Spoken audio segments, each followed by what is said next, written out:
பூலித்தேவன், தளபதி ஒண்டி வீரன், தேவனைய பாவனார் போன்ற பெருமக்களை தந்து பெருமைகளை கொண்ட இந்த தென்காசி மாவட்டத்தில் மகத்தான இந்த அரசு விழாவை மாபெரும் மக்கள் திருவிழா போல ஒரு மாநாட்டை போல ஏற்பாடு செய்திருக்கிறார் மாண்புமிகு வருவாய் மற்றும் பேரிடர் மேலாண்மை துறை அமைச்சர், இந்த மாவட்டத்துடைய பொறுப்பு அமைச்சர் KKSSR அவர்கள். அவருடைய அரசியல் பொது வாழ்க்கையில் இதே போல எத்தனையோ பிரம்மாண்டமான மாநாடுகளை நிகழ்ச்சிகளை அவர் நடத்தியிருந்தாலும் இந்த நிகழ்ச்சி எல்லாத்துக்கும் முகடு வைத்ததை போல அமைஞ்சிருக்கு.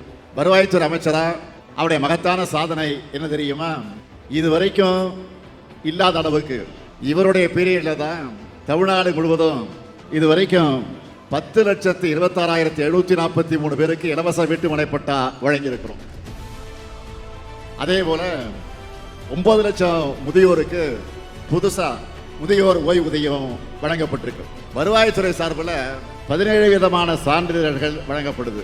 முந்தைய அதிமுக ஆட்சியில விண்ணப்பிச்ச 4.5 லட்சம் பேருக்கு சான்றிதழ் தராம வச்சிருந்தாங்க.